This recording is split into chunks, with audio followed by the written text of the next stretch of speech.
hay una preocupación permanente por la crisis que no se termina. Entonces, se dibuja una crisis y sobre ese dibujo viene otro garabato y viene otro garabato. Y es una crisis interminable. Cuando uno cree que ya salió, resulta que viene otra y no la opaca, sino que aumenta, ¿no? Entonces el asunto se va haciendo más complejo.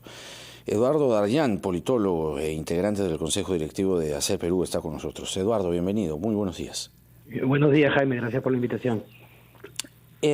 Los cuestionamientos al gabinete comenzaron, bueno, evidentemente con Dori se compra todos los boletos, pero también está Silva en el MTC, está el señor Ildefonso en Justicia, está el señor ministro de Energía y Minas, que uno de sus más visibles méritos es haber aportado a la campaña de Perú Libre, y por ahí algunas designaciones más, pero creo que lo central está allí.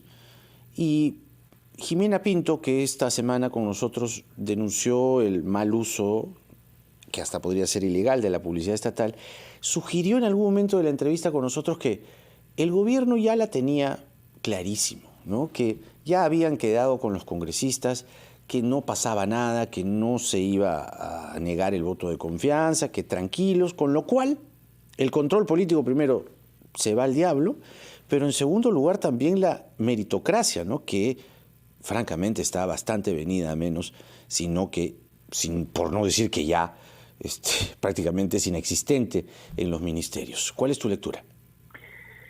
Creo que desde el inicio se vio un gobierno que pensaba lograr estabilidad en base a cuoteos y nombramientos de gente cercana, ¿no? Es un poco esta grandilocuencia de decir, llegamos a gobernar para el pueblo, cambia rápidamente. No creo que cambie, porque en la misma lógica de algunos de estos actores está esa idea, voy a nombrar a mi gente, ¿no? Y ahora los que estaban antes, ahora van a entrar nuevos, y eso se asocia con un cambio positivo, ¿no? Pero bueno, hemos visto las enormes consecuencias de ese estilo, de esa mediocridad que acompaña la grandilocuencia de Vladimir Cerrón, pues, ¿no? Que habla como líder mundial, a la par que nombra personas muy incompetentes y sin conocimiento de los temas en una serie de áreas.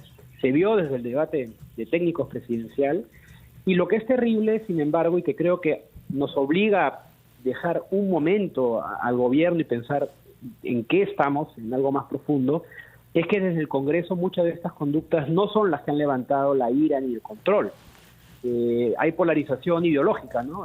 Hay un grupo del Congreso, un tercio, que desde el inicio decía que este gobierno pues iba camino a hacer Venezuela, Cuba, pero ese mismo grupo ha dejado pasar a una serie de actores que te demuestra que estos problemas están dentro de todas las bancadas.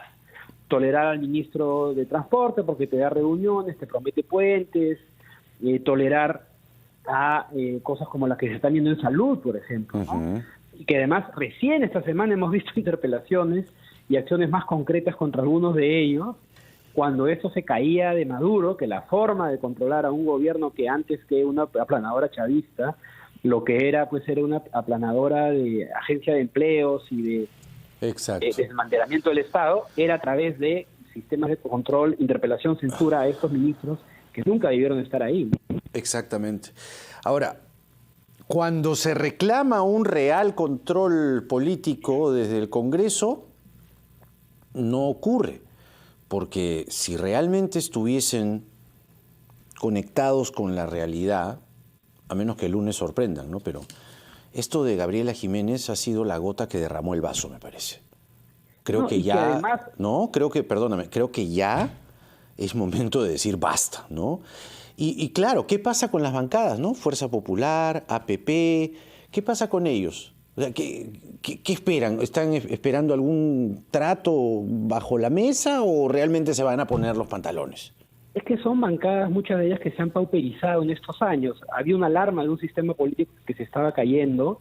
Lo que tú tienes más, cada vez más, son bancadas hechas por políticos amateurs que entran con intereses pequeñitos, sectoriales, desde informales hasta ilegales, que terminan construyendo las bancadas. Y luego tienes un ejecutivo que, de nuevo, creo que es un ejecutivo que merece todita las críticas porque ha radicalizado esto desde donde se paraban estas tensiones antes, ¿no? Antes el ejecutivo era un límite a muchas de estas cosas, ahora el Ejecutivo está en la misma línea, en la misma onda, pero lo que tienes entonces es que estas bancadas pueden ver con amplia comodidad todo este desmantelamiento del Estado sin que se haga un control político eficiente, en parte porque no les interesa. Y acá sí es algo importante, Jaime, que se va sentando, y a eso creo que va el comunicado de Hacer Perú, que es un comunicado pues fuerte en esta línea, que es precisamente, esto no es lo que la gente quiere. Se dice con mucha frecuencia, bueno, este Congreso es finalmente lo que es el Perú. Es una foto del Perú, ¿no? Evidentemente el Perú es parte de eso, ilegalidad, informalidad, un Estado que no llegó, que mucha gente lo ve como distante y que dice, mejor agarro esto antes que continuar con lo mismo. Eso es parte del Perú, esos políticos son parte del Perú.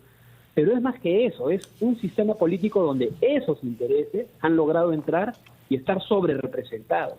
Han desplazado lo que tenías antes, que no era ninguna maravilla, recordémoslo y repitámoslo, que es algo que hace el comunicado, ¿no? Repetir que lo que había antes produce un poco lo que tenemos ahora, pero tenías en cada bancada 10, 14 congresistas que eran desde dirigentes o ex empresarios o académicos que podían pactar y darse cuenta que habían cosas que tenían que ser detenidas, que la regulación en la universidad era buena, que podía fortalecer la Contraloría para evitar el robo en gobiernos regionales. Hoy ese grupo ha sido reducido y tienes una sobrerepresentación de intereses que lo que les interesa es algo muy pequeño, muy de corto plazo, y que no les importa lo que pase con sus partidos más adelante porque no están ahí para hacer política de mediano plazo ni política de la buena. Y de nuevo, no hablo solo de los políticos que nos gustan, hablo de políticos que sienten que se juegan en las decisiones lo que va a pasar luego. Que el señor Acuña, que la señora Keiko Fujimori puedan estar tan del lado con el Ministerio de Transportes, por ejemplo, que demuestra que ya no somos organizaciones políticas que miran el mediano plazo. Están en sus luchas políticas o vean cómo se acomodan, pero no pensando en darle una agenda al país. Y esa es una pauperización de la política pues muy seria, de la cual tenemos que pelearla con todo, porque en el Congreso, lamentablemente, los que apoyan ese tipo de agenda son muy poquitos, ¿no? Claro.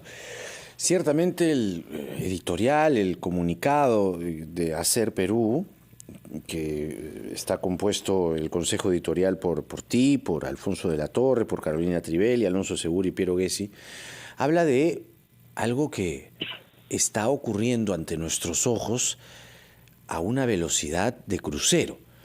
Estamos viendo y siendo testigos de la precarización, de la implosión del Estado. La salida de Gabriela Jiménez es un caso, el copamiento de los ministerios por partidarios de Perú Libre es otro, el copamiento en todo nivel, chamba y chamba y chamba. Esto es un espejo un poco de los años 80, si se quiere tener un antecedente. ¿Hacia dónde vamos? ¿Cuál es tu proyección a partir del editorial, pero también a partir de lo que estamos viendo? Lo que estamos presenciando es terrible, es un retroceso de ¿cuánto? 35 años por lo menos. El editorial es un llamado a las armas, digamos, desde diferentes espacios. También critica a los que dicen, bueno, el MEF en manos ortodoxas y ya está mejor, ¿no? Como que estoy contento que hayan sacado a Pedro Franque y ahora han puesto a esta persona porque esta persona no tiene las ideas que me molestan, ¿no? Sí. Cuando en realidad lo que hay que pensar son en MEF que puedan detener y pelear, como ha sido en el pasado, en una serie de ámbitos de la administración pública. Yo quiero repetir esto, ya no se trata de defender lo que había del 2000 al 2016, porque había muchas cosas terribles que nos han llevado en esta dirección. No se prendieron las alarmas.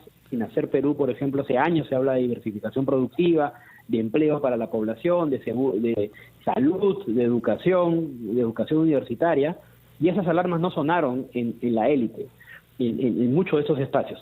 Pero lo que se está haciendo no es, como se dice a veces irresponsablemente de la izquierda, bueno, es que llegaron otros que hacen las cosas mal, pero los que estaban antes también hacían mal.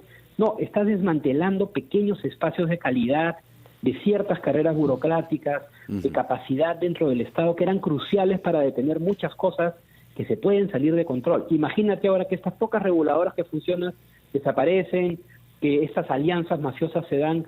Volver a hacer política, que gente que respetable, responsable, de todos los tintes políticos, desde el dirigente sindical hasta el empresario que dice voy a meterme en política, cualquiera de ellos cuando intenta entrar a este mundo nuevo que se está formando es acuchillado. Porque los que quedan adentro son ya mafias que se entienden, algunas de ellas, Sí. Otras que ya simplemente las toleran, intereses informales y legales que crecen, y la mala noticia para los ortodoxos que creen que la economía puede vivir sola es que eso va a terminar golpeando fuertemente la economía, ¿no? Entonces, el editorial intenta mostrar esto y decir, es un momento para pensar en lo que se está destruyendo, en la viabilidad del país para nuestros hijos, para el futuro, y sobre todo un llamado de atención a los líderes políticos, por supuesto a los del gobierno, a la escasísima capacidad y calidad de gobierno del presidente Castillo y su aliado Vladimir Cerrón, pero también a Keiko Fujimori, a Acuña, a Acción Popular, que están silenciosos o recién moviéndose para controlar. Que les cueste. Hay que apuntar a ellos, porque ellos son directamente los responsables de sus bancadas, y que no me hablen pues de control político, del comunismo, si es que no son capaces de controlar un Ministerio de Transporte en el cual un asesor da las órdenes desde la sala del ministro, aviste paciencia de todo el mundo, y recién se comienza a discutir su interpelación. No, seamos serios. Así es, así es. Eduardo Daryanes, politólogo e integrante del Consejo Directivo de Acer Perú. Gracias, Eduardo. Ha sido un gusto conversar contigo y valoramos mucho tu análisis. Que tengas muy buenos días.